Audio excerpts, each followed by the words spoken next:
ও মুসা নবী, আপনার চেয়ে বড় জ্ঞানী বলে কাউকে আপনি জানেন? আপনার জানা মতে আপনার চেয়ে বড় কোনো জ্ঞানী আছে? মুসা আলাইহিস সালাম জবাব দিলেন, লা, আমার জানা মতে আমার চেয়ে বড় কোনো জ্ঞানী নাই। প্রথম কথা হলো, যেই যুগে যেই নবী দুনিয়াতে থাকেন তিনি সবচেয়ে বড় আলেম হন, এটা সঠিক কথা। বাকি এইভাবে বলাটা এটা আল্লাহ পছন্দ করেননি। ফাআওহাল্লাহু ইলা মুসা বালা আব্দুনা খাজির।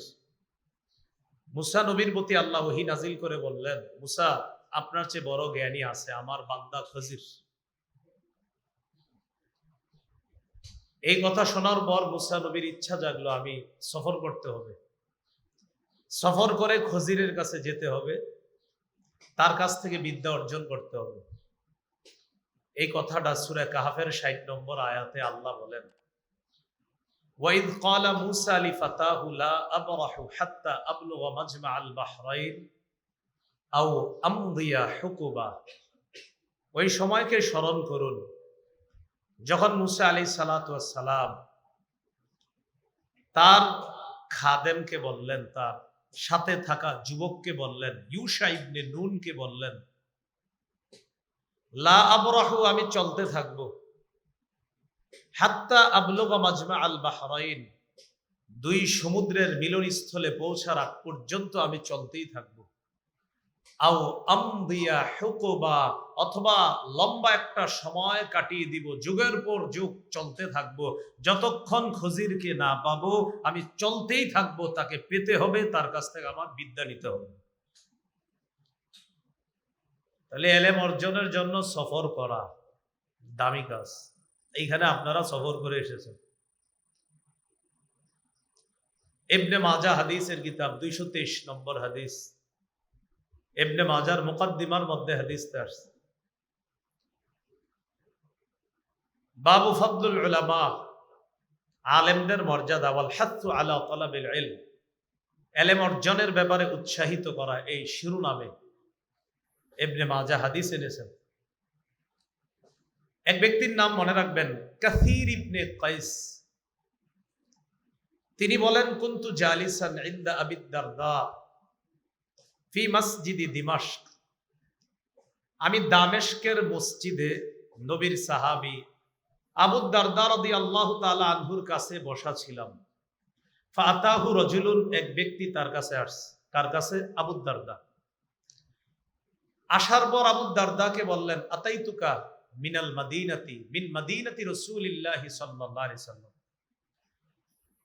তিনি বললেন, ইয়া আবু দারদা, ও আবু দারদা, আতাইতুকা মিনাল মাদিনা, আমি আপনার নিকট উপস্থিত হয়েছি মদিনা থেকে। কোন মদিনা?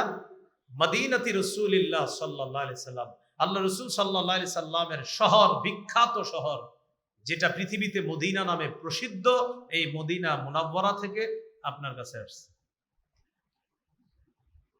কেন? লিহাদিসিন, শুধু একটা হাদিস জানার জন্য। কয়টা? একটা হাদিস। বালাগানি আন্নাকা তুহাদ্দিসু বিহি আনিন নবী সাল্লাল্লাহু আলাইহি সাল্লাম, আমার কাছে সংবাদ পৌঁছেছে আপনি নাকি নবীর একটা হাদিস বর্ণনা করেন। শুধু এই হাদিসটা জানার জন্য আমি মদিনা থেকে দামেস্কে আসলাম। বর্তমান হিসাব অনুযায়ী প্রায় 1267 কিলোমিটারের কাছাকাছি দূরত্ব। হাদিস কয়টা? একটা।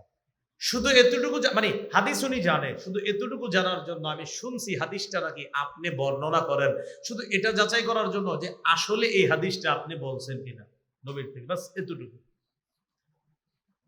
আবু দারদা রাদিয়াল্লাহু তাআলা আনহু অবাক হয়ে গেলেন, অবাক হয়ে বললেন, ফামা জাআ বিকা তিজারা, কোন ব্যবসার ব্যস্ততা তোমাকে এখানে নিয়ে আসেনি? তিনি বললেন, না। ওয়ালা জাআ বিকা গায়রুহু, তুমি অন্য কোনো ব্যস্ততা এখানে আসো নাই? কয়, না, শুধু একটা হাদিসের জন্য এসেছি, যে হাদিসটা আমিও জানি, কিন্তু আমি শুনছি এটা নাকি আপনি নবীর থেকে বর্ণনা করেন, এটা যাচাই করার জন্য যে আসলে আপনি নবীর থেকে এটা বর্ণনা করেছেন কিনা, এতটুকু জানার জন্য সুদূর মদিনা থেকে দামেস্কে আসছি আপনার কাছে। তাহলে আমরা যারা এখানে আসছি সফর করে এলেম অর্জন করার জন্য, লাভ হলো না লস হলো? লাভ, অনেক বেশি লাভ। অভিভাবক যারা সন্তানকে এখানে দিয়েছেন, লস হয় নাই, লাভ হয়েছে। এই জন্য আল্লাহর কাছে শুকরিয়া আদায় করি, আলহামদুলিল্লাহ। আল্লাহ আমাকে আপনাকে নির্বাচন করেছেন ইলমে দ্বীন শিক্ষা দেওয়ার জন্য। সহিহ বুখারীর ৭১ নম্বর হাদিসে আসছে, রাসূলুল্লাহ সাল্লাল্লাহু আলাইহি সাল্লাম বলেন, মাইয়ুরিদিল্লাহু বিহি খায়রা ইউফাক্কিহু ফিদ্দীন। আল্লাহ যার কল্যাণ চান তাকে আল্লাহ দ্বীনি ইলম শিক্ষা করার তৌফিক দান করেন। দ্বীনি ইলম আল্লাহ তাকে শিক্ষা দান করার ব্যবস্থাপনা যা আছে সব ব্যবস্থাপনা আল্লাহ করে দেন। যার কল্যাণ আল্লাহ চান তাকে কোনো না কোনো ভাবে দ্বীনি ইলম অর্জনের সুযোগ আল্লাহ করে দেন। এই জন্য এই মাদ্রাসায় যারা এসেছি, যারা সন্তান দিয়েছি, এই মাদ্রাসা ছাড়াও যত মাদ্রাসায় আমাদের সন্তানরা আছে, শুকরিয়া আদায় করা যে আল্লাহ আমার সন্তানকে নির্বাচন করেছেন দ্বীনি ইলম অর্জন করার জন্য, আলহামদুলিল্লাহ। এবার আমরা মূল আলোচনায় ঢুকি, ভূমিকা জানলাম। এখানে আমরা যারা আসছি ইলম অর্জন করার পর পূর্বে 4টা কথা সারা জীবন মাথায় রাখবো ছাত্র ভাইয়েরা। কয়টা? 4টা। আমি 4টা শিরোনাম একবারে বলি, এরপর ব্যাখ্যা দিচ্ছি। 1 নাম্বার পরিশুদ্ধ নিয়ত, 2 নাম্বার ইখলাসের সাথে ইলম অর্জন, 3 নাম্বার আল্লাহর কাছ থেকে পাওয়ার আশায় ইলম অর্জন, 4 নাম্বার মানুষকে না দেখানোর জন্য ইলম অর্জন। আমি আবার বলছি, ইলম অর্জনের পূর্বে 4টি কথা মাথায় রাখা। 1 পরিশুদ্ধ নিয়ত, 2 ইখলাসের সাথে ইলম অর্জন, 3 আল্লাহর কাছ থেকে পাবো এই নিয়তে ইলম অর্জন, 4 মানুষকে দেখানোর জন্য না, মানুষকে না দেখানোর নিয়তে ইলম অর্জন। কয়টা কথা বললাম? 4। প্রথমটা কি? পরিশুদ্ধ নিয়ত। সহিহ বুখারীর 1 নম্বর হাদিস, আলকামা ইবনে ওয়াক্কাস আল-লাইথি থেকে বর্ণনা, তিনি বলেন, সামিআতু উমর ইবনুল খাত্তাব রাদিয়াল্লাহু তাআলা আলাল মিম্বার, হযরত ওমর ফারুককে আমি মিম্বর থেকে বলতে শুনেছি, তিনি বলেন, সামিআতু রাসূলুল্লাহ সাল্লাল্লাহু আলাইহি সাল্লাম ইয়াকুল ইন্নামাল আ'মালু বিন্নিয়াত।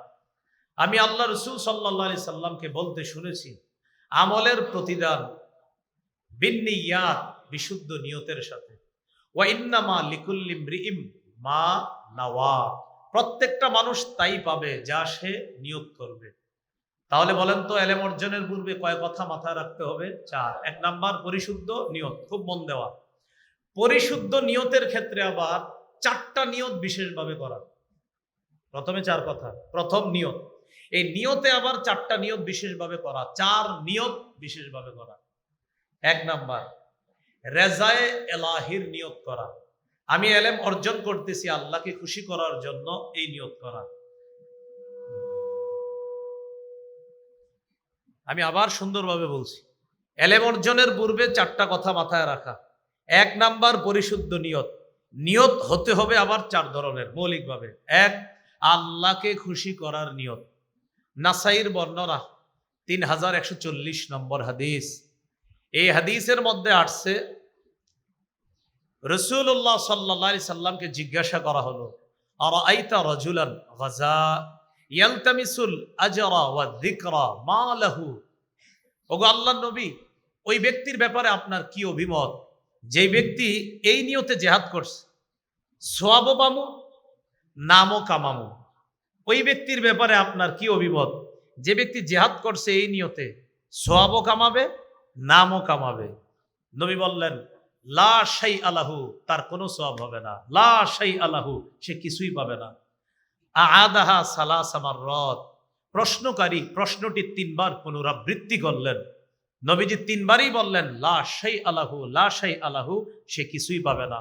হাদিসের শেষে নবী বলেন, ইন্নাল্লাহা, নিশ্চয় আল্লাহ পাক রব্বুল আলামিন, লা ইয়াকবালু মিনাল আমাল ইল্লা মা কানা লাহু খালিসা, আল্লাহ এমন আমল কবুল করবেন না যতক্ষণ আমলটা আল্লাহর জন্য খালেস ভাবে না হবে, ওয়াবতুগিয়া বিহি ওয়াজহুহু, আর আল্লাহর সন্তুষ্টির জন্য না হবে, ততক্ষণ আল্লাহ কোনো আমল কবুল করবে না। বলেন তো ইলম অর্জনের পূর্বে কয় কথা মাথায় রাখা? 4। 1 নাম্বার পরিশুদ্ধ নিয়ত, নিয়ত আবার কয় ধরনের? মাশাআল্লাহ 4 ধরনের। 1 আল্লাহকে খুশি করার নিয়ত করা, 2 নাম্বার এলেম যা শিখবো সে অনুযায়ী আমল করব, এই নিয়তে এলেম শিখা। 2, এলেম শিখবো ওই অনুযায়ী আমল করব, এই নিয়তে এলেম শিখা। তিরমিজির বর্ণনা 2416 নম্বর হাদিস। আব্দুল্লাহ ইবনে মাসউদ রাদিয়াল্লাহু তাআলা আনহুর বর্ণনা, রাসূলুল্লাহ সাল্লাল্লাহু আলাইহি সাল্লাম বলেন, লা তাজুলু কদামা ইবনি আদম ইয়াউমাল কিয়ামাহ মির রাব্বিহি হাত্তা ইউসআলা আন খামসিন। আদম সন্তানের 2 পা নড়বে না কিয়ামতের ময়দানে, মিন ইনদি রাব্বিহি, তার রবের সামনে থেকে 2 পা নড়বে না, হাত্তা ইউসআলা আন খামসিন, 5টি প্রশ্ন করার আগ পর্যন্ত।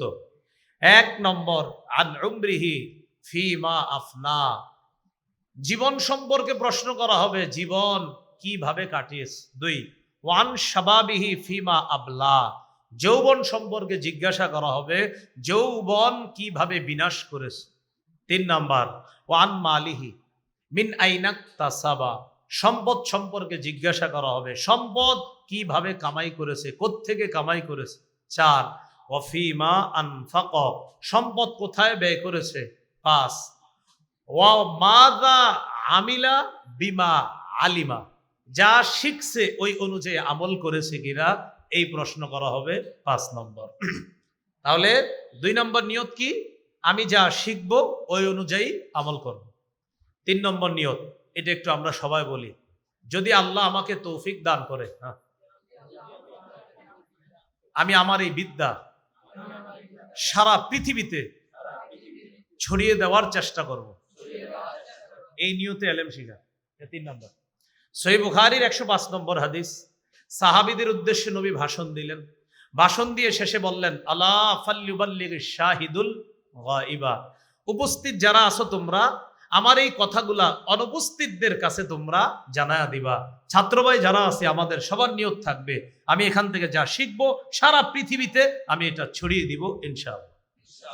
এলো 3 নম্বর। 4, একটু বলি, যদি আল্লাহ আমাকে লেখনী শক্তি দান করেন, লেখার মাধ্যমে আমি আমার এই বিদ্যা সারা পৃথিবীতে ছড়িয়ে দিই। তাহলে 3 নাম্বার, মৌখিকভাবে চেষ্টা করব সারা পৃথিবীতে ছড়িয়ে দেওয়ার। 4 নাম্বার, লেখার মাধ্যমে ছড়িয়ে দিব। এই 4টা নিয়ত। বলেন তো এলেম অর্জনের পূর্বে কয় কথা মাথায় রাখা? 1 নম্বর, পরিশুদ্ধ নিয়ত। নিয়ত আবার কয় ধরনের? মাশাআল্লাহ। 1, আল্লাহকে খুশি করার নিয়ত। 2 নাম্বার, এলেম অনুযায়ী আমলের নিয়ত। 3 নাম্বার, আল্লাহ তৌফিক দিলে মৌখিকভাবে সারা দুনিয়াতে যেভাবে পারি প্রচার করব। 4, আল্লাহ তৌফিক দিলে লিখনির মাধ্যমে প্রচার করব, এই নিয়ত করা। তাহলে 4টার মধ্যে প্রথমটা গেল পরিশুদ্ধ নিয়ত, এটাতে আবার 4টা বাচ্চা বের হয়েছে, 4 ধরনের নিয়ত। এবার 2 নাম্বার, ইখলাসের সাথে এলেম অর্জন করা। তিরমিজির বর্ণনা 3056 নম্বর হাদিস, ইবনে মাজার বর্ণনা 3056 নম্বর হাদিস। ইবনে মাজাহ আসছে, তিরমিজি আসছে। ইবনে মাজার 3056 নম্বর হাদিসের বর্ণনা, রাসূলুল্লাহ সাল্লাল্লাহু আলাইহি সাল্লাম বলেন, সালাসুন লা ইউগিল্লু আলাইহিন্না কলবু মুমিনিন, 3 ক্ষেত্রে মুমিনের অন্তর খেয়ানত করতে পারে না, প্রতারণা করতে পারে না। মুখস্থ করি, আমাদের অন্তর কয় ক্ষেত্রে প্রতারণা করতে পারে না? 3 ক্ষেত্রে। 1 নাম্বার, ইখলাসুল আমালি লিল্লাহ, আমল আল্লাহর জন্য করার ক্ষেত্রে মুমিনের অন্তর প্রতারণা করতে পারে না, আমল আল্লাহর জন্য খালেস ভাবে করা। 2, ওয়ান নাসিহাতু লিবুলাতিল মুসলিমিন, মুসলিম শাসকদেরকে নসিহত করার ক্ষেত্রে মুমিনের হৃদয়ে প্রতারণা করতে পারে না। মুসলিম শাসকদের যদি কোনো উপদেশ দরকার থাকে, আপনি জানলে তারে উপদেশ দিতে হবে, এখানে আপনি চুপ থাকা মানি এটা প্রতারণা করা। 3 নাম্বার, অলজুমু জামাআতিহিম, দলবদ্ধ ভাবে থাকার ক্ষেত্রে মুমিনের হৃদয়ে প্রতারণা করতে পারে না। যাই হোক, আমাদের মূল আলোচনা একটা, এখানে ইখলাসের সাথে আমল করার ক্ষেত্রে মুমিনের হৃদয়ে প্রতারণা করতে পারে না। এলেম অর্জনের পূর্বে 3 নাম্বার কথা, 1 নাম্বার পরিশুদ্ধ নিয়ত, 2 নাম্বার ইখলাসের সাথে আপনার এলেম অর্জন, 3 আল্লাহর কাছ থেকে পাওয়ার আশায় এলেম অর্জন। ইবনে মাজার 223 নম্বর হাদিস, এই হাদিসে আসছে, নবী বলেন, মান সালাকা তরিকান ইয়ালতামিসু ফীহি ইলমা, যে ব্যক্তি এলেম অর্জনের জন্য পথ অবলম্বন করে, সাহহালাল্লাহু লাহু বিহি তরিকান ইলাল জান্নাহ, আল্লাহ তাকে জান্নাতে যাওয়ার রাস্তা সহজ করে দেন। তাহলে আমরা এলেম শিখবো এই নিয়তে আমার রব আমার জান্নাতে যাওয়ার রাস্তা সহজ করে দিবে, আল্লাহর কাছ থেকে পাওয়ার আশায়। এরপরে নবী বলেন, ইন্নাল মালাইকাতা লা তাদউ আজনিহাতাহা রিদান লিতালিবিল ইলম, ফেরেশতারা তাদের ডানা বিছিয়ে দেয় ইলমে দ্বীন অন্বেষণকারীর সন্তুষ্টির জন্য। ফেরেশতারা তাদের ডানাগুলা বিছিয়ে দেয়, এই ডানার উপর দিয়ে ছাত্র ভাইয়েরা হাঁটতে থাকে। ওয়া ইন্না তালিবাল ইলম ইস্তাগফিরু লাহু মান ফিস সামাই ওয়াল আরদ হাত্তা আল হিতান ফিল মা, ইলম অন্বেষণকারীর জন্য আসমান জমিনের যা আছে, এমনকি সমুদ্র, পানি, নদীর মাছ পর্যন্ত তার জন্য আল্লাহর কাছে ক্ষমা প্রার্থনা করে, আল্লাহ দারুল আরকামের ওই ছাত্রকে আপনি মাফ করে দেন। এভাবে দোয়া করতে থাকে। এরপরে রাসূল সাল্লাল্লাহু আলাইহি সাল্লাম বলেন, ইন্নাল উলামা ওয়ারাসাতুল আম্বিয়া, আলেমগণ নবীদের ওয়ারিস। ইন্নাল আম্বিয়া লাম ইউওয়ারিসু দিনারা ওয়ালা দিরহামা, নবীগণ কাউকে স্বর্ণ রূপার উত্তরাধিকার বানান না, টাকা পয়সার উত্তরাধিকারী বানান না। ইন্নামা ওয়ারাসুল ইলমা, নবীগণ এলেমের উত্তরাধিকারী বানান। ফামান আখাযাহ, যে ব্যক্তি নবীগণের এই মিরাস গ্রহণ করলো, আখাযা বিহাজ্জিন ওয়াফিরিন, সে পূর্ণ অংশটাই গ্রহণ করলো, সঠিক অংশটাই গ্রহণ করলো।